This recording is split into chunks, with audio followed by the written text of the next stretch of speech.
This is the Build Wealth Canada podcast, episode number 81.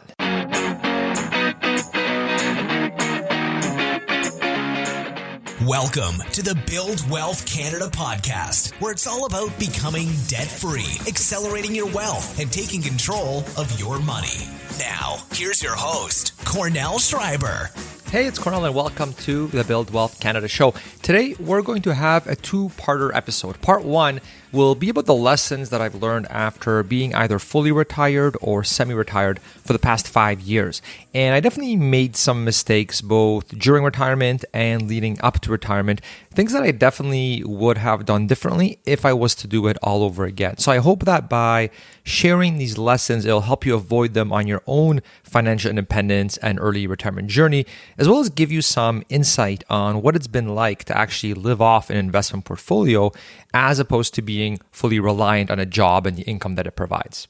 So that will be part one of the episode. Part two will be some useful information for all the current and future Canadian small business owners out there and aspiring entrepreneurs too. So as COVID-19 restrictions loosen in many parts of the country and the world, consumers are thinking differently about their needs and wants. And during the pandemic, new habits and practices were formed and really altered how people do business. So for small business owners, it also meant many changes along the way. And in the interview, we tackle which of these practices are here to stay because they offer a good client experience, and what types of businesses and experiences will Canadians seek out in the post-COVID economy. And what about the businesses that launched during the pandemic? What's next for them? So we're definitely going to be covering all that and more in part two of this episode. Now, before we jump into part one, the top lessons learned after 5 years of early retirement, I wanted to invite you to a free live webinar and Q&A that I'll be doing together with Arian from Enriched Academy. And it's going to be on retirement planning strategies. And you may recognize Arian from actually the last episode on the podcast as well. It was a very popular one. So do you have any idea if you will be able to fund your desired retirement lifestyle? No matter your age, if you get a bit anxious about retirement, wondering if you'll have enough, how to actually live off the portfolio, and are looking for ways to improve your planning, we'll be offering some great advice on what you can realistically do to improve your current retirement plan. And you may find that you are behind schedule, and don't worry, many Canadians are, and want to know what you can do to get caught up, or maybe you are just getting started and are wondering about which factors you need to consider. So even if you are confident that your plan is on track, definitely join us to learn about really optimizing the use of registered savings plans and how to effectively access your funds post-retirement. Now, we don't have a crystal ball, but we do have lots of reliable, practical information and tips on how you can build a more robust retirement plan and take away some of that anxiety that you may be having. So the free webinar is on November 24th, 2021 at 1 p.m. Eastern Standard Time. You can sign up for free at buildwealthcanada.ca/retirement webinar. All one word, no dashes or spaces, just buildwealthcanada.ca/retirement webinar. And we'll be having a live Q&A with me and Arian at the end. So I definitely encourage you to come see it live, as then you can get your questions answered by us. We'll be staying as long as we have to answer all your questions. Plus, I'll be giving away some prizes during the webinar too, but those will only be available to those that actually attend the webinar live, as the prizes will be given away during the actual event. Now, if you're listening to this episode after November 24th, 2021, so the webinar has already taken place, or if you know you won't be able to make it live for sure on that date, you can still go to that link to view the recording of the webinar. So definitely go there, enter your email, and I'll email you the recording as soon as it's up. But again, I encourage you to attend it live if you can, as then you can get your questions answered in the live Q&A. Plus, you'll be eligible to win some of the prizes, which we'll be giving away during the live webinar. So that link again to attend live or get the recording for free when it's available is over at buildwealthcanada.ca/retirement webinar. That's buildwealthcanada.ca/retirement webinar. All one word, and again, no spaces, no dashes, just one word. All right, so that's it. I hope you'll join me there. It'll be fun to interact with you live on that. And now let's get into the show. All right, so it's been over 5 years that we've been either fully retired or semi-retired. And just to give you a short synopsis in case you're not really familiar with our story at a high level, basically we hit our financial independence number when I was 32. My wife was 31 at the time. And I define financial independence as essentially being able to live off your investments. And so by using the dividends that they pay out, any interest if you have bonds, for example, and selling off some capital gains and being able to basically live of that and actually not run out of money. So in theory, you don't actually ever have to work anymore, don't need to get another job, don't need to start a business. You can just fully live off your portfolio as long as you keep your basically expenses in check and what you assume that they would be in retirement. So essentially being able to live off the portfolio and not have to work anymore forever is really how I define that. So that's basically what happened when I was 32. So now I'm actually over 37 years old. I'm a bit past 37. And so we've been retired now for a bit over 5 years. And again, at a high level, really, it's been an interesting journey because when we hit that financial independence number, what happened is we both quit our jobs. We were both working full time before that, but once we hit it, we basically both handed in our resignations. My wife became a full-time stay-at-home mom. And for myself, I wasn't really quite ready to go from 2 full-time incomes to 0. Just I think mental barrier kind of thing. It's a bit, especially when you have kids to support and that kind of thing, right? So what I ended up doing is I did a semi-retirement. So I basically worked part-time from home a few days a week. And then it was actually my dream job. It was over at 5 Hour Research, doing marketing there and learning more about investments from Peter Hudson and Ryan Modesto and some really smart guys when it comes to investing. So it was great. I got to do marketing, which was fun, which is something I wanted to do more of, but also in the investing space and learn basically from the best when it comes to that. So I thought that was going to be a lot of fun, and it was a ton of fun. But after doing that for about 2 years, it was interesting because we decided, well, you're kind of earning this money even though you don't really need to, right? And at the same time, I was curious about, well, what would full retirement be like? I'm really enjoying this job. This is a lot of fun. It's good sort of development. I like the social part of it too. But what would happen if I actually did a full stop retirement? That sounds like fun. We can go travel more with the kids, that kind of a thing. And so I ended up quitting that and transitioning to full retirement at that time. And I thought that was going to be sort of the rest of my life, or I would be fully retired forever, never working again, except for the podcast, but it's like 1 episode a month, right? So it's not like a huge time commitment. And what happened actually was that after 6 months, I was feeling a little bit empty in terms of the fulfillment.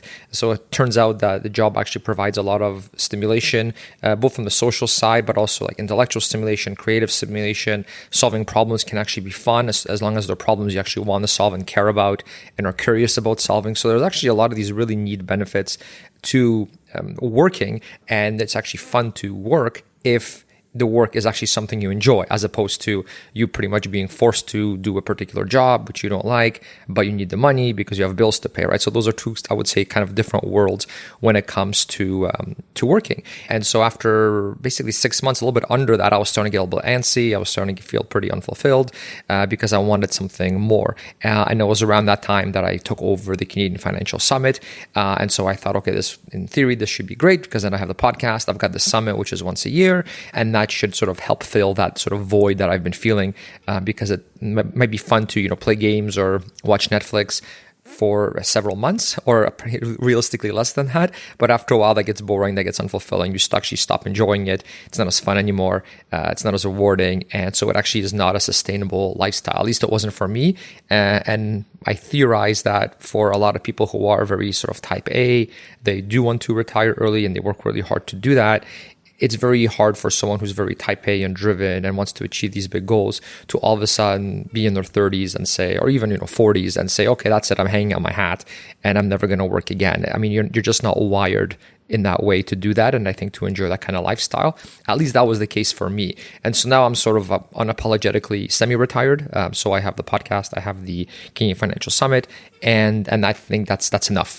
You get sort of all those benefits of working, but it's something you actually enjoy doing, and it's fun, and you get to learn, and you get to share what you learn to others by interviewing them. So that personally is what I found to be a really good balance for myself.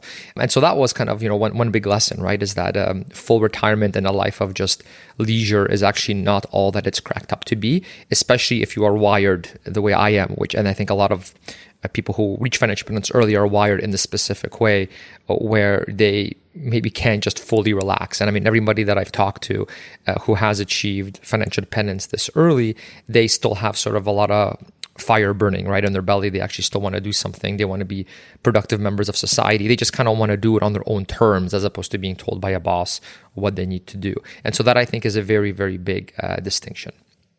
So now that we've either been fully retired or semi-retired for 5 years, well, over 5 years, I guess, at this point, 5 years is actually a really nice milestone because I'm no longer a beginner when it comes to living off the portfolio. So before you retire, it's really all just theory, right? You read from what others have done, you try to learn from that, you can learn the theory, the optimizations behind it, but you're not actually doing it in real life. But once you actually retire and you're living off your portfolio, that kind of puts some hairs on your chest in terms of actually experiencing it. And so after doing it for 5 years, I can say, okay, I actually know how to do this now and can do it sustainably and not get stressed out about it. And so there's definitely some key lessons there. The other big thing with sort of that 5-year milestone is that we are no longer in that high risk sequence of returns risk zone. And so in case maybe you're new to all this and the FIRE movement or just retirement in general, sequence of returns risk is a very significant thing that's very top of mind when you first retire. And really what that is in a nutshell is, let's say you have a portfolio, you've built it up, you've ran the models, and it looks like, you'll be able to live off this for the rest of your life.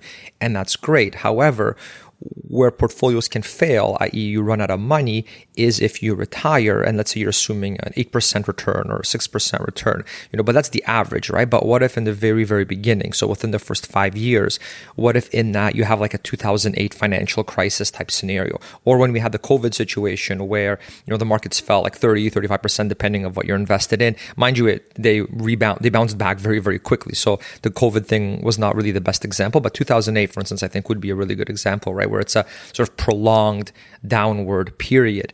And so let's say you retired and then a month from that, you had the 2008 financial crisis and you're not earning any more money. Your spouse is not earning any more money. You're fully living off the portfolio.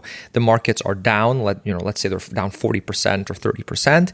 And you still need to pay your property tax, you still need to pay for your car, you still need money for groceries, you're not working anymore, so all the choice you have is, well, I guess we have to sell off some of our portfolio even though it is at these really, really low rates. And we know long term it's going to bounce back, but right now the prices are so low and we're basically forced to sell at the bottom or, definitely not at the top and selling potentially at a loss just because at the end of the day, we still got to eat, we still have to pay our day-to-day non-discretionary expenses, right? And so if that happens for a prolonged period of time, you can actually deplete your portfolio very, very quickly.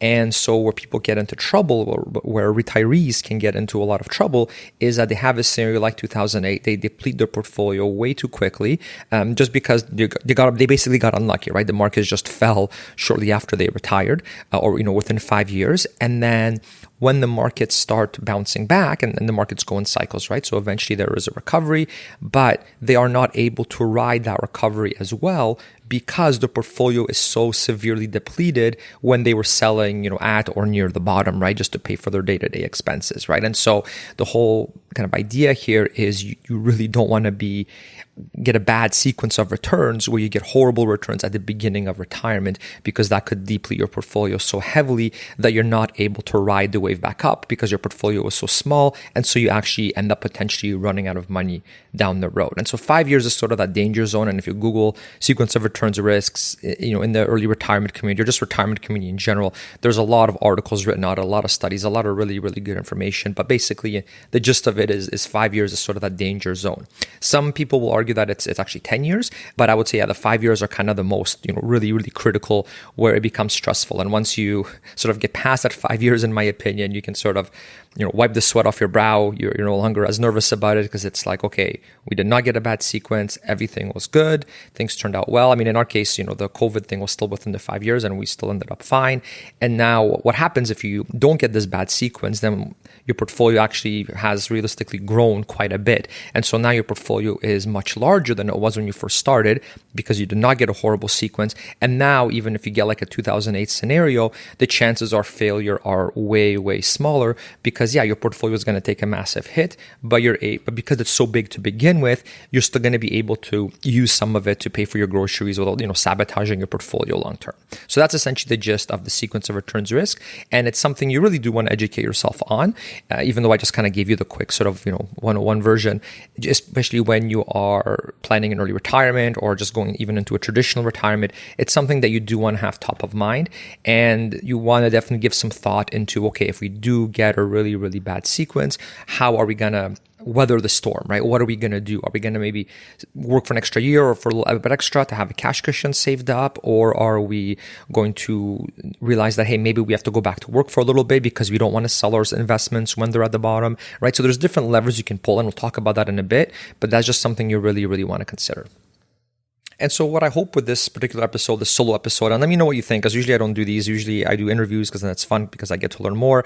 But I thought, hey, it's been 5 years. There's been a lot of lessons learned. And if I can impart some lessons to you, then hopefully that will help you a lot so that you don't make the same mistakes that I did. I wish someone did that to me. And there are some people in the FI community that have done that to me that did an even earlier retirement than I did. And so I find it's really, really great to learn from each other in this community because it can save you lots of money, save you lots of stress, and make you a lot happier.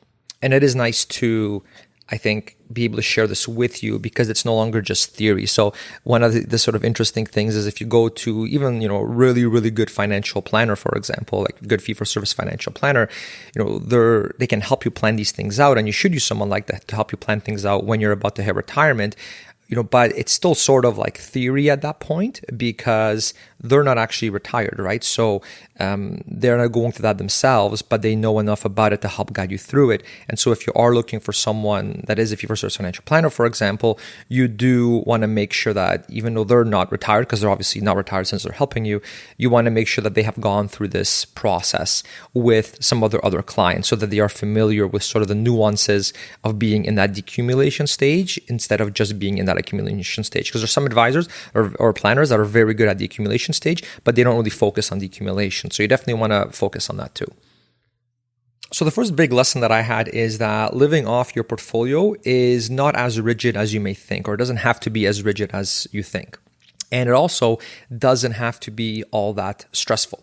So I had a lot of anxiety before handing in my resignation, even though I ran the financial models. I actually have training in financial planning software and all that. So I actually know how to do this myself to make sure the financials are actually sustainable on our end and we're going to be okay. So I ran it myself. I hired 2 independent financial planners to also run my numbers in their own way using their own software, right? So it's like, I know how to do it. And I had 2 other people that I had do it as well who are qualified. And it's just to make sure, because I was super, super nervous about handing in the resignation.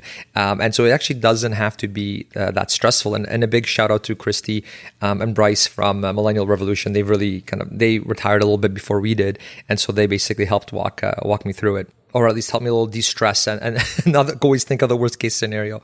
And so again, I think the big concern here, the big thing that was driving the anxiety was I was worried, well, what if we run out of money, right? What if we get a bad sequence of returns? Plus I have kids, right? So there's that whole extra level of stress.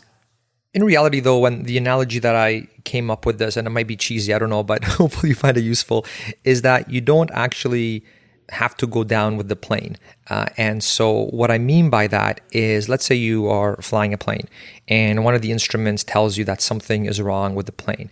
It's not like as the pilot, you just sit back and you just wait for the plane to crash or hopefully not crash, just, kind of cross your fingers and do nothing, and that's not what happens realistically, right? There's lots of backups, there's lots of options that you have in place that you can do to make sure that you don't actually just crash and burn. So maybe you head back to the airport. Maybe you use one of the backup systems that the plane has for just such situations. Maybe you do an emergency landing. Maybe you start putting on your parachute, right? So there are lots of different things. It's not like, oh, something's wrong. Okay, I guess we're in trouble. I guess we're just going to give up and cross our fingers and hopefully we survive the plane crash, right? That's not what happens. You don't just tighten your seatbelt and sort of hope for the best while the plane crashes. Well, in retirement, you are basically the pilot of your portfolio. You're the pilot of your financial life.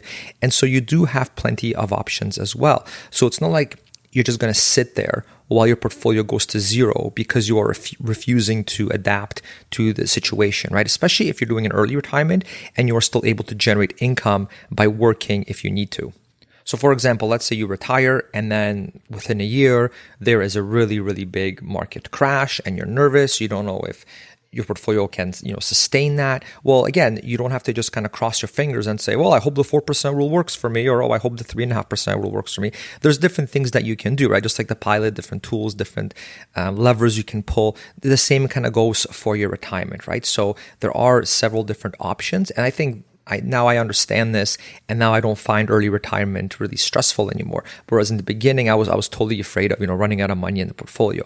But let's say things are not going so well in the markets. Well, what can you do? Well, you can earn some side income in an area that you are very passionate about, right? So for me, it's with the podcast, it's with the financial summit, right? There's different things that you can do that you enjoy anyway, that you're probably going to be researching and you want to interview people about, let's say, anyway. Well, what if you turn that into a bit of a side business? It's not going to make as much money probably as you did during your, when you had your working career, but it could be enough to weather those storms.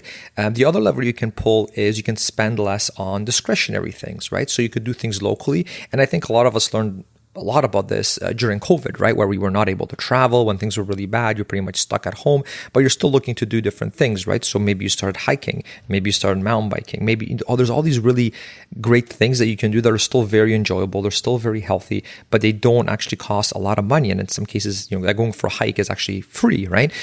So that's another thing you can do is just cut some sort of that discretionary spending. So yeah, maybe you're not taking that Europe trip you were hoping for this year because the markets are doing really bad, but that's okay. So let's go see local things instead. Let's go see things where we don't have to fly to them or drive for many, many hours and stay at hotels, right? So you definitely have that powerful lever to pull as well. The other big lever you can pull is geographic arbitrage. And I personally have not done this because we have kids. My daughter is already going to school. I don't want to just keep moving her around and around and around. She's got her friends. She's got the stability.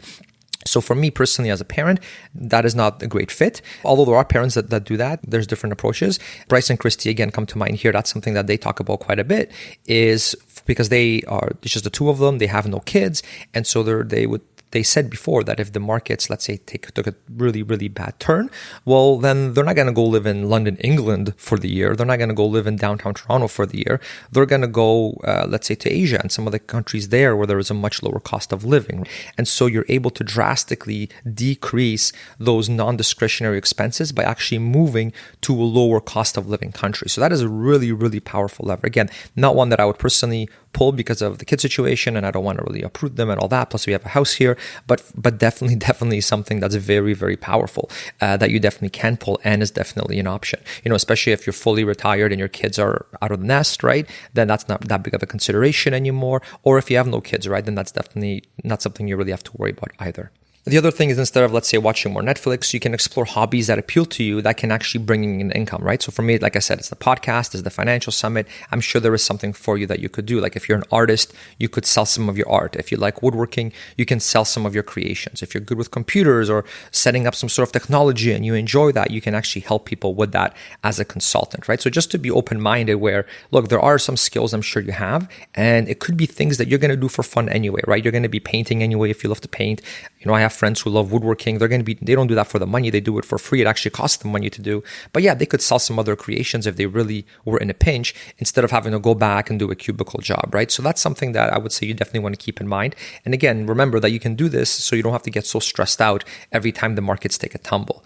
And again, there's lots and lots of options when it comes to sort of this free hobby and monetizing your hobby. It's not like you need to start some new tech company and have a home run and that kind of a thing, right? It's just a little bit of money there, a little bit of money here, and it can really, really add up.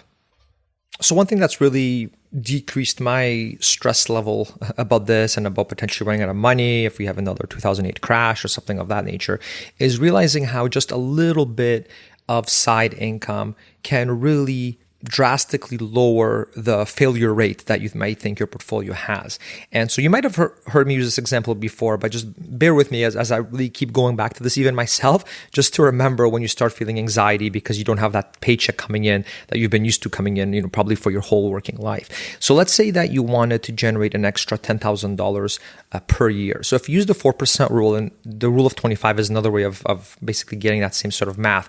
To get an extra $10,000 per year using the 4% rule, you would need a portfolio of around $250,000 roughly, right? We'll talk about taxes a little bit later, but just to give you sort of a ballpark, right? So if I have an extra $10,000 coming in from some side income, some side hobby, you're just knowing that I can generate this if I need to. That's like having an extra $250,000 in the bank now, or in your portfolio. Now, some people will argue, and rightfully so, that, okay, if you're doing an early retirement, you can't really use the 4% rule. That was more intended for people with a more traditional 30 30-year retirement. And so fair enough. And so let's use a more sort of conservative withdrawal rate. So we'll use 3.33%. And if you go down the rabbit hole and you research this yourself, you'll see that there's quite a bit of consensus from a lot of very respected people in this field that 3.33% is a pretty safe number to use, even for early retirees. You can use 3% if you want to be like even more conservative, but generally that's a good number to use. So in that particular scenario, if you use that math instead, then $10,000 that you have coming in income, that's basically the rule of, if you use the rule of 30, that would be equivalent to a $300,000 portfolio, right? So that is a lot of money that if you can just generate 10K. So using an extra $10,000 to, let's say, pay for groceries because the markets have really, really tumbled, how many hours of work do you actually have to do within a year? So let's assume that you're getting paid only $25 an hour. And I know you listening to this are probably making a lot more than that, but let's assume that you're not working at your high-paying job anymore, right? You have left, you've retired, and you're looking to monetize a hobby that you actually enjoy doing, right? So yeah, you're probably not going to be making six figures, if you were like some engineer in Toronto, but I'm sure you could make $25 on doing something that you enjoy, even if it's not a highly profitable thing in a highly profitable industry. So $25, I think, is a very conservative number to use. And so to get $10,000 at $25 an hour, that's 400 hours that you would have to work for a year, within the year to get that, okay? And so if we divide that up to see, well, how many hours do I have to work per week to get that? That's 7.69 hours per week. So basically you have to work less than 1 day per week to get that if you're single, right? So that sounds pretty reasonable. You've got 7 days in a week to do whatever you want. What if things got really bad financially in the markets? Well, you could just work 1 day a week doing something you actually love doing, only getting paid $25 an hour, but that is enough, right? That all of a sudden sounds pretty reasonable, right? You're getting paid to do something you like anyway. Now, what's interesting is this is if you're single, right? If you have a partner, then you can basically divide that number by 2. So you really have to work less than a day. It ends up being 3.85 hours per week that you have to work on your passion project, right? To get that 10,000, right? Because you're putting in 5,000, your partner's putting in 5,000, right? So you're basically working like a half day once a week. And that is enough to basically help supplement your portfolio so that you don't have to sell things at the bottom to, let's say, pay for groceries or something like that. Now, I'm sure some people will say, okay, well, what about taxes, right? That's obviously a big thing. It's a big expense. We need to factor that in. So, okay, fair enough. What happens is in Canada, we basically get the basic personal amount, right? So there's a certain amount that everybody can earn before they start getting taxed. And so as of the 2022 numbers, if we're looking at federal level, that's $14,398, right? So a bit over $14,000 you can earn tax-free at the federal level. You're going to get taxed provincially a little bit as well, but that's a much, much smaller amount. So I'm just going to use federal for simplicity because people from all over Canada listen to this. So federal makes more sense as it applies to everyone. So that's over $14,000 that you can get tax-free, that you can earn, and that will be tax-free. And that also, your partner can also earn that tax-free, right? So if you add that up together, that's over $28,000 that you can earn tax-free. And that actually is quite a bit of money that a lot of people can live off, especially if you have your mortgage paid off and if you're not living in a very, very expensive area. Like if we're living here in Kitchener, Ontario. We've got the house is paid off as well. And so when I calculated our expenses last year, it's basically our expenses are between $30,000 and $35,000 per year because, again, we don't have a mortgage, that kind of a thing. And that is, I'm sure, going to seem very low to a lot of people, but just know that the expenses really go down drastically once you are not working because you don't need 2 cars anymore. There's you don't need to get new clothes all the time for work or whatever. You don't have to travel for work. There's so many savings once you actually are retired. And so, like in our case, if we're spending between $30,000 and $35,000 a year, well, $28,000 of that is basically tax-free, which is great. And then the thing is, depending on how much you withdraw from each account, you can actually stretch that money quite a bit, right? So if I took that money, if I say, okay, I need $6,000 more on top of that. Okay, well, if I take that out of the TFSA, that's not going to impact my taxes at all because it's a TFSA. I take that out of a taxable account as a capital gain, those are taxed very favorably as well. So are dividends that I keep receiving from the investments as well. And so the tax thing, yes, it's that we always have to factor in tax, but keep in mind that as long as your expenses are relatively low, you're not getting hit with these really high tax rates that you're used to when you're working, right? When you're in your working years, let's say you have a six-figure job or somewhere close to it, you're getting taxed a ton, right? Whereas if you're retired and you don't have these expenses anymore and you don't have this debt anymore, the money actually can stretch so much further because you are in the lowest tax rate. So really one of the big lessons that I've learned over the past 5 years is that having options is key, both in terms of income as well as expense flexibility. So we talked about the income piece already, right? It is opening up yourself so that if you do need to earn an extra income, you can. Obviously, that's a huge, huge advantage to be able to basically alleviate the stress and also not have to sell at the bottom. But having expense flexibility is also very, very important. So in other words, not locking yourself into expenses that are hard to get out of. And so some examples of that would be you decide to buy a cottage or move to a much larger house and take on a giant mortgage or take on a giant car loan. I'm not saying so if you do that, you're bad or whatever the case may be. It's just keep in mind that when you take on these things, these are big cash flow drains that are really gonna hurt you in retirement. And so if you want to do those, fine, go ahead and do it, but just know that you won't be as nimble if the markets take a tumble, right? Because the maintenance on the cottage still has to get paid, the property tax still has to get paid, right? All those expenses are there and are much harder to get out of. And so me personally, the way we've structured it is, hey, if we want to go to a cottage, we'll go rent a cottage. And that's it. And if we want to we want to drive some fancy car instead of buying some $80,000 car. Instead, hey, we can go rent a car for a day, have fun drawing some cool convertible, that kind of a thing. That is just a one-time sort of expense, or we can do that several times a year if we really want.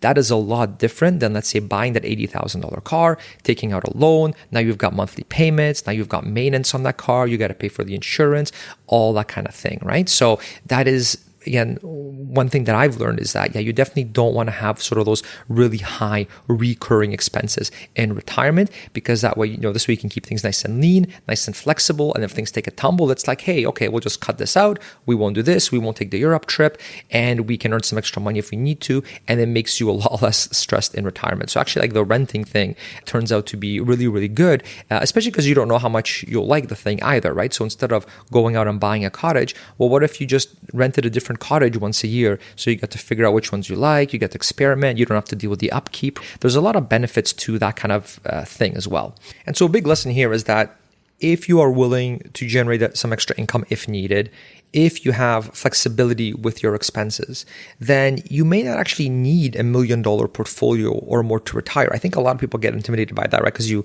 do this reading, you do the Google searches, and it's like, you need $1 million portfolio if you want to retire. And then I can see that being a little bit overwhelming, because if you're nowhere close to that, you just kind of throw your hands up and it's like, well, why even try? There's no way I can even get there. But you actually do need a lot less. Like I said, if you just generate a little bit of income, that's equivalent to a really, really substantial portfolio. So what if you're saying, hey, I'm just going to work 20 hours a week, maybe 10 hours a week, or, I do 10 hours, my partner does 10 hours, something of that nature, right? That can drastically decrease how large your portfolio has to be to actually retire. And you're semi-retired as opposed to fully retired, but that's okay. And like I said, kind of in my experience, you actually want to be semi-retired and not fully retired, because doing some sort of productive work, there's so many benefits that I think I've already mentioned.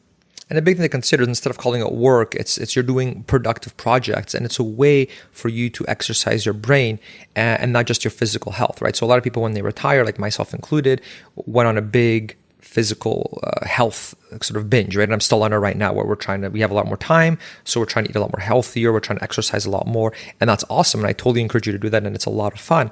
Because, what's the point of having this money and living off your portfolio if you're going to die early anyway because you're not healthy, right? So the health thing, I would say, is super, super critical. But there's not just physical health, right? There's also the mental health. And you do actually need to exercise your brain for it not to decline. So you do want to do something where you're doing problem solving. You do want something where you have intellectual stimulation, where you have a creative outlet. And all these things, they help fight off mental illness and potential depression as well. Plus, when you're doing a hobby, you're getting involved with people in sort of that hobby or topic that you love, and they are passionate about that as well. And so there's that human relationship element too, which is also a key to happiness and mental health.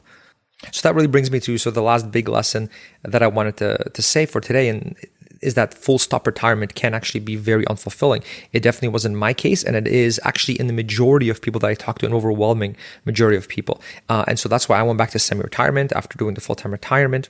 And I would actually say that my big mistake was that I waited too long to have a big enough portfolio. So I was scared. I wanted to make sure we have enough. And again, in all my modeling, I assumed that I would not be working again and that my wife would never be working again. And so if that's the scenario, then that means you need a really large portfolio. So if I actually was to do it all over again, I would have just said, look, let's just assume that I'm going to work, let's say 10 hours a week. My wife's going to work 10 hours a week. So basically together, that's like one part-time job. That's going to bring in some extra income, some extra cash flow. We're going to make sure that these jobs are things that we actually enjoy and are fun to do. So they don't have to be high paying. That's not the point. And if we actually factor that in and model things out that way with our financial planner, we would have actually been able to retire way, way quicker. So the people that actually want to do a full stop retirement and never work again, that's when your portfolio needs to be, $1 million plus and potentially very, very high, because it's got to be high enough to weather all those storms so that even when we have a 40% decrease in the markets, you still have to sell off some of those investments to eat. Whereas if you've got the income coming in, you can just spend some of that money you earned on your groceries or whatever the case may be. So if you're going to have maybe one key takeaway from all of this, I would say is that definitely strive for an early retirement, but make it an early semi-retirement, with the goal being working at something that you actually enjoy part-time. Because if you are able to do that, then you no longer have to work in a job that you don't enjoy. You don't have to necessarily incur all the stress that come with that job. So kind of try to set up your life, I would say, in such a way where you're able to sort of work on that passion, get paid a bit for it, not as much as your regular job, but that's okay. That's not the point. And when doing things that way, you could work even less than part-time. Your partner can work less than part-time, and you can spend the rest of the time having fun, traveling, focusing on your health, that kind of thing. So I hope that was helpful. I actually had a whole bunch of other lessons planned, but I'm looking at the time here, and this episode's already getting pretty long, and we still have part 2 of the episode as well. So maybe what I'll do is I'll leave it off there. And let me know if you like this kind of thing, because I do have lots of lessons, and then I keep adding to them as well, right? Because as you experience this, you learn and you reflect. And I'm happy to pass these on to you because I figure, there's been a lot of people in the FI community that have helped me out when I first retired and I wasn't sure, and all these sort of experiences that they shared with me and lessons learned really helped me as well in terms of being happier and reducing anxiety and all that kind of thing and feeling fulfilled. And so I'm really just trying to do the same for you, and also kind of give you some shortcuts so that you don't have to wait till you're 60 to retire with a gigantic portfolio, that kind of a thing. So let me know if this is useful. If it's not, no problem. I'll just keep doing interviews all the time, not doing solo shows, but I figure maybe it's worth it to do some of these sessions every once in a while, to hopefully help you out, and hopefully you find that useful. So let me know. My email is cornell@buildwealthcanada.ca. So just KORNEL at buildwealthcanada.ca, or just sign up at buildwealthcanada.ca, and then you'll automatically get my email, and then you can just reply to any one of the automated emails you get when you sign up, and I'll get that email and I'll check it out. I get an absolute ton of emails, so I can't reply to every single one, but I definitely do read all of them, and I will definitely take your feedback and use that to figure out whether we should do more like this or not. All right, so I hope you liked it. And now a quick break to tell you about some of the resources you may find helpful on our Build Wealth Canada site. Hey, it's Cornell. As you heard in the intro, I'll be doing a live free retirement planning webinar and Q&A with Arian from Enriched Academy. And again, the link to that is buildwealthcanada.ca/retirement webinar. Now, one of the additional free resources that I wanted to mention is that Arian and his team actually have a one-on-one coaching program. And I'm actually going through it myself right now to see if there are any additional ways that I can optimize my own finances. Now, I've had my first 2 coaching calls already, and it actually blew me away how even after just the first call, my coach Lana was already able to identify 2 key areas that could really boost our net worth even further, especially with the low interest rates that we're having now. And I was surprised, to be honest. I'm a complete money nerd. I've been optimizing my finances for decades at this point. So I thought, are there really any other optimizations that I could do that will actually move the needle for us? But I thought, hey, Cornell, you don't know what you don't know. There's always more to learn. So let's give it a shot. And like I said, after just one meeting, my coach was already able to identify 2 key areas to boost our net worth and our returns even further. I'll be sharing more with you on that in the future. Once I implement these strategies, we're actually going to be tackling retirement planning in my next coaching session with them. But for now, what Aaron and his team have done is they've created a custom page for Build Wealth Canada listeners where you can get a free assessment call with one of their coaches, just like I had. And now I highly recommend that you give this a shot as it's free. I'm sure you'll learn an absolute ton like I did. They've put a lot of effort in making this available for free to Build Wealth Canada listeners. They have real life coaches standing by that you can actually have a free one-on-one call with. And what's really neat is that their students, like myself, actually track the results of the coaching. And so to date, on average, the Canadians that they've coached have increased their passive income by $2,342, have increased their net worth by $44,932, increased their credit score by 25 points, and reduced their advisor fees by 1.25%. And as you know, if you've listened to past episodes, that 1.25% savings can easily save you tens of thousands of dollars in unnecessary fees over your lifetime. And like I said, based on the value that I personally received, even just after one coaching call, I'm not all that surprised by those results. So the special page that they've set up for Build Wealth Canada listeners to get the free one-on-one assessment call is over at buildwealthcanada.ca/enriched. So give it a shot. It's free. There's no obligation or anything like that. And I'm sure you'll get some awesome value out of it, just like I did. Now, last but not least, I want to give you a bit more information on the free retirement planning webinar that we're doing on November 24th at 1 p.m. Eastern Standard Time. And again, if you are listening to this and it's already past that date, or if you already know that you definitely won't be able to make it, you can still go to that sign up link and you'll get the recording of the webinar for free. So you'll still learn an absolute ton. But if you don't attend live, you'll miss out on the live Q&A that Arian and I will be doing with all the attendees, and you'll miss out on the prizes that we'll be giving away during the live webinar too. So that link again to attend for free or get the recording of the webinar is over at buildwealthcanada.ca/retirement webinar. That's buildwealthcanada.ca/retirement webinar. All one word, no spaces or dashes or anything like that. Now, one of the big reasons that Aaron and I decided to focus on this topic of retirement is that through the surveys that each of us have done, we found that a lot of Canadians definitely get some anxiety and fear around retirement planning. And I think a big reason for this is that the factors affecting your plans and how much you need to generate sufficient income in retirement are really constantly changing, and there's so many variables. So for instance, income and savings rates can fluctuate wildly depending if you lose your job, or maybe you get sick and can't work, and people are also living longer and retiring earlier. Interest rates are at record lows. Real estate keeps soaring. The stock market, as we know, is always fluctuating. Inflation has been rising, and all of these and a lot more can really seriously impact your retirement numbers and your finances in general. So it's really not that big of a surprise why people are sort of getting nervous and confused about retirement, because you're trying to sort of hit this goal based on certain variables, but those variables keep changing, right? And that can really, really sway your numbers.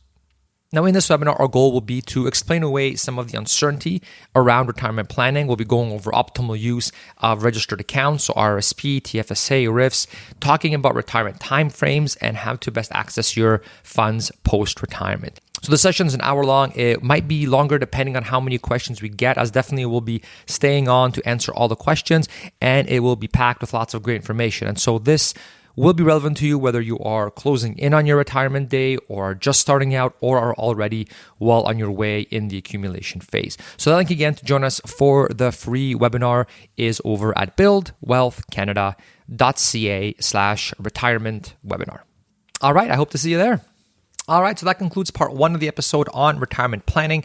Part 2 of this episode is going to be specifically for new and existing small Canadian businesses. And for this, I brought on Don Ludlow from RBC's Small Business Division to give us some insights on what they're seeing Canadian small businesses go through now that things are starting to open up in this COVID era. Now, just to give some context, I thought it would be great to have someone from the Small Business Division of RBC on again, as they are one of the largest banks in Canada with literally thousands of small businesses banking with them, myself included. And so because of that, they have an incredible amount of stats and research when it comes to small businesses in Canada. So I thought it would be great for them to come on and share some of these insights with us, especially as our economy starts to open back up. And that obviously implies some changes that we as Canadian small business owners need to face. Now, before I get into Don's bio, I did want to tell you about a page on their site which provides a lot of free resources to small business owners. And I actually used it myself to learn about the accounting software, which I now use for both Build Wealth Canada and the Canadian Financial Summit. And what's really neat about that is that the software, which is called Wave, by the way, it integrates with my RBC business account and automatically enters all the transactions. So I no longer have to manually add all my business expenses, which has been a huge time and money saver for me. And what's neat is that because RBC is so large, they've actually arranged special deals with other companies that help small business owners. So you can actually get discounts and bonuses on services for your business that you were going to use anyway by going through the RBC page. So if you want to check that out, plus lots of other free resources that they have for Canadian small business owners, you can get that at buildwealthcanada.ca/RBC. And you don't have to enter email or anything like that. So it's definitely worth checking out, both in terms of the educational resources they have there, plus all these other really neat arrangements that they have with other companies to basically help automate your business and make it so you don't waste time, like with your accounting, like in my example. So again, that link is buildwealthcanada.ca/RBC. All right, so my guest today is Don Ludlow. Don is the Vice President of Small Business Strategy and Partnerships at RBC, and his team's job is essentially to help Canadian entrepreneurs successfully start, manage, and grow their business. He has over 20 years of experience in the industry, and one other interesting fact was that prior to joining RBC, Don served as an infantry officer in the Canadian Army, where he actually led soldiers on a number of domestic and international operations. And his wife is a small business owner as well, so he's got some good insight and experience on not only the Canadian small business side from his role specializing in this at RBC, but also by actually being married to someone and living with someone that is a fellow small business owner. So that obviously helps a lot too in terms of knowing what small business owners care about and actually need help with. All right, so thanks for tuning in, and let's get into the interview with Don. All right, Don, welcome to the show. Great to be here, Cornell. Awesome. So Don, you and your team are one of the largest banks in Canada that small businesses bank with. And so I'm sure because of that scale, you've got some unique data and insights on what tends to help Canadian small businesses succeed. So what pandemic-related small business trends do you think are here to stay in the post-COVID economy that you think small business owners should really embrace? Yes, it's a great question. And for sure, the pandemic has served as a bit of a catalyst that accelerated, a number of trends that were already underway, and created new opportunities as well. And a couple really stand out. The first is the growing demand for e-commerce and digital payments, and this was clearly underway before the pandemic, but really accelerated during the pandemic. And we know that Canadians are really looking forward to continuing as we exit the pandemic, online shopping, things like curbside pickup, and very personalized services that you can get through e-commerce. So that's the first thing that I think business owners really need to be attuned to. The second, perhaps not surprisingly, is a real awareness and desire for employee wellness and, in fact, overall health and safety concerns or measures in stores. And Canadians expect there to be a heightened level of hygiene and health and safety measures for employees, even after the pandemic. And then, finally, we'd say, the rise of what we'd call the socially and locally conscious consumer. There's a really strong desire amongst Canadians to shop local and support businesses that are really important to them, like businesses owned by Black, Indigenous, and people of color, and the members of the LGBTQ plus community. So using their purchasing power for things that they think are important. Do you think the pandemic has kind of accelerated that piece in terms of people now caring a lot more about, those types of things and sort of supporting the local business and diversity and all that? Do you think that's been sort of enhanced in some way because of the pandemic? For sure. It really comes out loud and clear. In fact, over 3/4 of Canadians, 77% plan to spend money locally to support local businesses and businesses that are important to them. And that's particularly strong amongst millennials who I think, want to use their spending dollars to support, causes and things that are important to them. That's very interesting. Yeah, I could see that happening because they maybe would go downtown, they would see their favorite shop maybe close down, or their favorite mom and shop store close down, let's say because of the trouble, right, that a lot of places did get into because of the pandemic when everything was closed down. And so it's one of those things where kind of when you see it happening right in front of your face, it kind of hits home a lot harder, right, than just hearing it in the headline or something like that on the newspaper. Yes, I think we've all come to appreciate, just by seeing what's going on in our communities, the importance of small businesses, and just have a very genuine desire to support small business owners. Mm-hmm. And now we've seen entrepreneurship and entrepreneurial aspirations trend up through the pandemic. Why do you think that is? Yeah, it's interesting. I think where there's challenge, there's also opportunity. And, the pandemic has perhaps been a bit of an inflection point for people to pause and reflect and see where they are in their lives. And for many, that has sparked an interest in business ownership. That could be partly because maybe they don't see opportunities in the employment market, that they would like. But I think also the pandemic has actually opened up and created all kinds of new opportunities for business ideas and business owners. So, it's interesting that, the pandemic has also been a catalyst for entrepreneurialism. Mm-hmm. Yeah, it's very interesting when you look at the previous generations, and like when I look at my parents' generation, it was very common to stick with the same employer for potentially even your lifetime, right? The pensions were a lot more common as well. And then we've heard about these trends, how millennials no longer really do that, how things are different, that they might switch jobs every year or two, that kind of a thing. And it seems like COVID has pushed things even further that way, because if someone had the intention of staying with their job very long term, maybe they got laid off because of the hardships that the pandemic has brought on, right? And so maybe they never thought of the entrepreneurial path, and all of a sudden it's like, hey, a job isn't actually as safe as I maybe once thought. Maybe I should actually diversify my income sources. Do you see that happening a lot from the data that you're exposed to? Yes, and I think also people having the chance to just observe what's going on in their communities and in the broader economy, and seeing new opportunities that have been created from the pandemic, whether that's in retail and consumer services or B2B services, that kind of thing. So I think there's a bunch of things at play here. Mm-hmm. And then while the experience of the small business owner has definitely varied quite a bit over the pandemic, I think it's still fair to say, though, that it's been a pretty wild ride for many Canadian small business owners. What are some of the challenges that you see small business owners facing as they look to the next year? Sure. I mean, there's always challenges facing business owners, and it's incredible to see the resilience and adaptability of businesses, and particularly to observe that through the pandemic. I think when you look at specific pandemic-related challenges right now, a couple stand out. The first are supply chain delays, and over 3/4 of small business owners have identified that as a pain point, including both the cost and the availability of goods.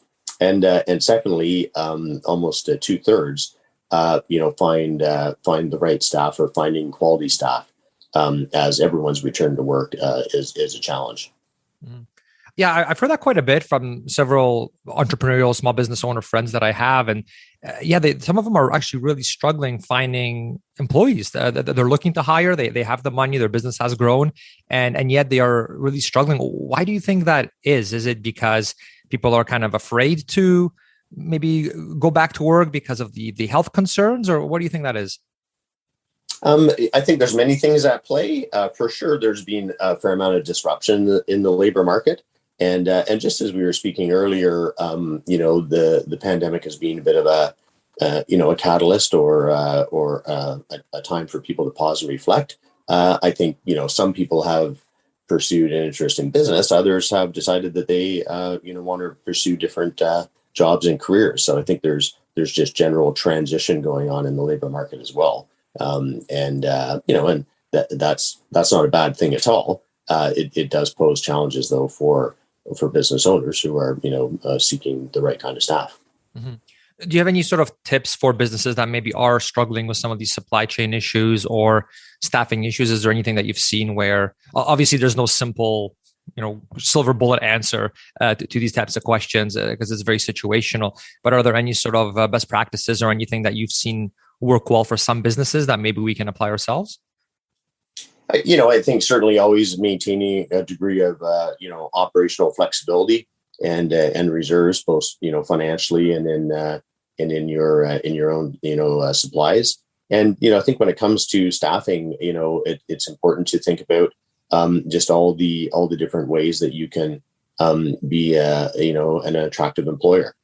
So there's all kinds of great employee wellness benefits that you can provide out there. There's great resources like Wello is a service that we promote to some of our clients and small business owners, and it's a virtual healthcare platform that business owners can offer to their employees. And so I think things like that, beyond just a salary, make it an attractive place for people to work at a small business. Yeah, it's a very interesting time because regarding the supply chain and these sort of labor shortages, just having a hard time finding new people.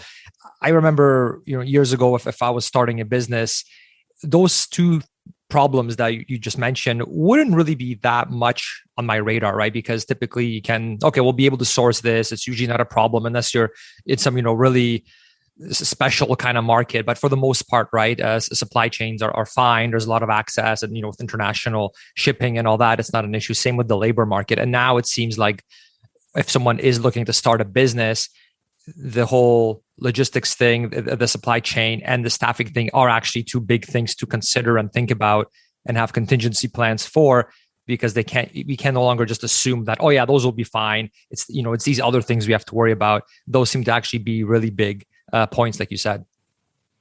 That's right. I mean, I think there's, as I said earlier, there's always challenges that business owners face. And I think it's more the case that right now, as we exit the pandemic, these two are kind of front and center. Mm-hmm. They will probably work themselves out over time, though. Yeah. Yeah, it's very interesting because I've been a small business owner for years, and and talking to other small business owners, it's always about the cash flow, right? And do you have enough to meet payroll, right? That's always such a big top of mind thing with pretty much every business owner, small business owner I've ever talked to, right? And so it's interesting to have these two. They're not really new challenges per se, but they seem so much more prominent now in this, COVID age, it seems. That's right. Yeah. So I think very, you'd say specifically pandemic related. For sure. Now, what about those businesses that started during the pandemic? What do you think their chances of survival are compared to the typical success rate of new businesses in non-pandemic times? Yes, Cornell, you'd say that entrepreneurial drive remains really strong. And 7 in 10 business owners agree that, a new wave of competitive and transformed small businesses, are emerging through the pandemic and will, continue to thrive afterwards.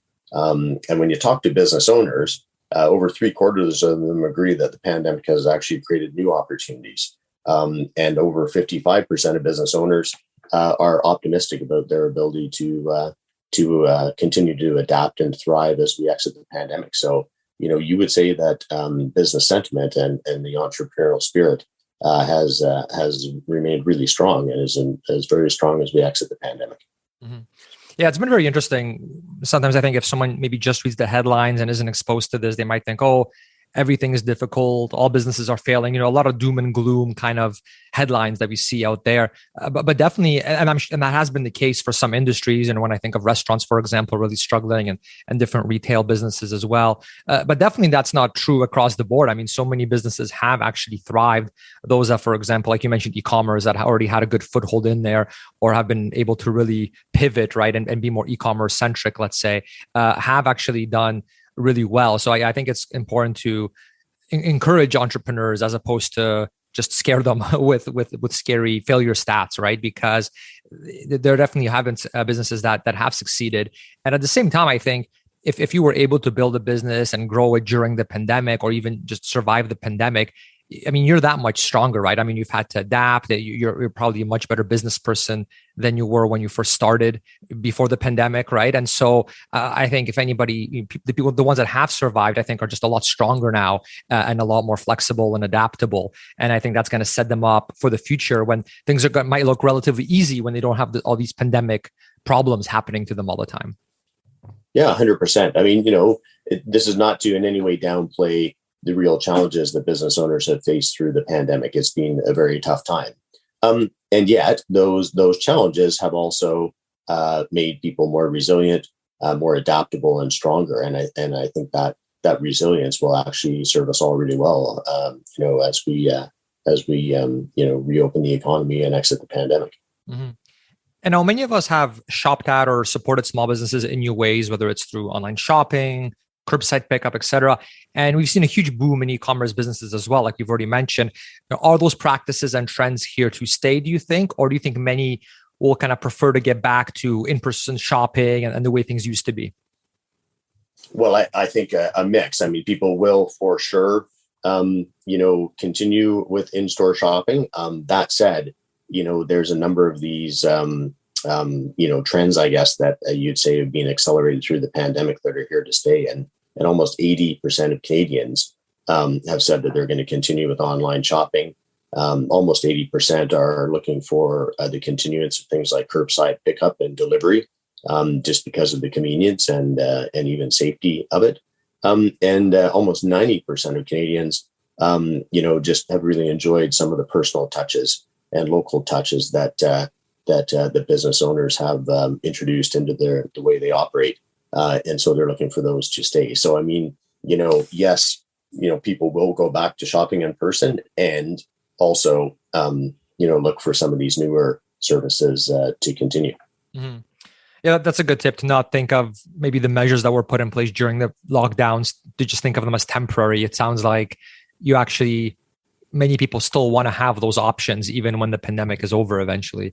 But then, like you said, there's always that sort of in-person piece as well that I think is really, really important, and sort of the relationship building from that angle. That's great. Now, the pandemic, it's forced many Canadians to think about where they spend their money. We've already talked about this a little bit. Do you think consumers will continue to seek out businesses that align with their values, or do you think it's more so about just being the lowest cost provider and really just focusing on that? No, I think that's the other thing that really comes up clearly is that almost 3/4 of Canadians want to continue to support local businesses and shop in a socially responsible way. And so that means, supporting local businesses, supporting, business owners from those different communities we discussed. And I think that is something that will continue. And is particularly significant for millennials and Generation Z. So as the future consumers and everything with the purchasing power, that's certainly a trend that we believe is here to stay. Mm-hmm. And what do you think has driven that? I mentioned kind of that example of seeing your favorite store or coffee shop close down, that kind of thing. Are there any other sort of things that you think really have gotten people to start thinking about this? Because I remember not too long ago where I would hear more so about what is the lowest cost, where can I get this the cheapest, right? That was sort of the narrative that I would hear most often, not so much about, hey, are they sourcing these goods ethically? I wouldn't hear that as much. And now it seems like I'm hearing that more and more and more. Do you think there was some sort of catalyst that drove that? And if it was COVID, why do you think that is? It's a great question. We didn't get specific data points from that in our research recently. I think you just note that the pandemic has helped us all slow down and in a sense stay local for a time, and that's also made us appreciate the importance of our local businesses and business owners. And then when you think about the continued rise in concerns around trends in our environment and trends in society, I think people have just decided that they want to spend their money on things that are important to them and in a way that supports causes and people that are important to them. Mm-hmm. Yeah, it's really great to see Canadians move in that direction. I mean, even on the investing side, just how ESG investments have really taken off, and a lot of people really have that very much on their radar. They want to invest responsibly, socially responsible companies, that kind of thing. Not just, okay, where can I get the most where can I get the most capital gains at any cost kind of thinking. So yeah, it's really nice to see that being something that people actually really care about and aren't just talking about it, but they're actually taking action and sort of voting with their dollars, so to speak. Both on the investing side from what I'm seeing on my end, but also on sort of that, that retail and consumer side as well, for sure. What advice do you have for current or aspiring small business owners here in Canada? Mm-hmm. Well, I mean, I think if you kind of just think about some of the trends that we've discussed, a couple of tips really stand out. The first is, embrace digital and e-commerce solutions, not just for the great customer experience that supports and delivers, but also as a way of streamlining your own operations. You secondly, continue to cultivate and develop strong relationships with your local community and community members. We know Canadians want to shop local and support local small business owners. So, embrace that and stay in touch with your community. And there's all kinds of different ways to do that. We've got a really neat app called Nextdoor that allows business owners to, communicate and stay in touch with, members of the local community. And finally, one thing we've definitely noticed and come to appreciate is the importance of, planning for different contingencies and maintaining financial flexibility, in your business and operations. And of course, there's all kinds of tools available to help you with that. There's a tremendous, site, RBC, Small Business Navigator, that's got all kinds of tools and resources to help business owners, plan and make sure that they, remain resilient and ready for anything. Mm-hmm. Awesome. And yeah, I'll be sure to link out to that as well in the show notes for everybody that wants to check it out. And like I mentioned before, you're from RBC and, you talked about this a little bit, but beyond banking, are there other services that RBC offers to Canadian entrepreneurs to make owning and running a business easier? Yeah, a number of different ways we can help. The first is through Moneris and Bookmark, which are two services and resources that can help you set up e-commerce and digital payment solutions. Wello, I already mentioned, I think is an outstanding thing for business owners to consider, just in the way that it helps you support the well-being of your employees. And something called RBC Business Insights Edge is a tremendous tool and resource. It's an award-winning system we have that uses data to help business owners better understand their clients and support their sales and the growth of their business. So all kinds of different ways that we can help business owners beyond just great banking solutions, but other solutions to help them with all aspects of their business. Mm-hmm. Wonderful. So yeah, I'll definitely be happy to link out to those in the show notes as well. I also created a link for anybody that wants to see that the free resources page that RBC has. They have some really good resources there. And one thing that I liked in particular was, so Don mentioned a few sort of other businesses out there that can really help businesses. And so for some of these, I know RBC has arranged kind of like a deal where you can actually get a discount on some of those services. So it's really, really neat. I know I've checked it out myself, and it's a pretty good list of things that can really save you some money and some time and help you automate things as well. So definitely something that I've enjoyed looking through. And I made a kind of an easy to remember link for anybody that wants to check it out. It's just buildwealthcanada.ca/RBC. And that will just automatically take you to that page, and you can check out all the different free resources that RBC has. But also those other resources that Don mentioned just a moment ago, I'll be sure to link out to those in the show notes as well. So you can just go to buildwealthcanada.ca and you'll see this episode on the front page, and you'll be able to go in there and you can check those out as well. So Don, thank you so much. You guys have some really, really good free and good educational resources, whether someone is an RBC client or not. I find you guys definitely provide a lot of value and genuinely try to help small business owners out here in Canada, especially as we're going through these challenging times with COVID. Hopefully it's going to keep getting better. And thank you so much for coming on and for sharing your expertise. And yeah, it's always great to hear from you guys because you have so much data, so much insights, because you have so many small businesses that bank with you. And so it's always nice, I find, to look at sort of these trends and reports and studies that you guys do to help us, like small business owners like myself, kind of get an edge and have, save some costs or save some time as well by applying some of these things that you guys offer. So thank you so much for coming on. Thanks so much, Cornell. It's been great to be here. Awesome. Thanks, Don. Bye. All right, thanks for joining me this month. I hope you'll join me on the live retirement planning webinar, which is over at buildwealthcanada.ca/retirement webinar.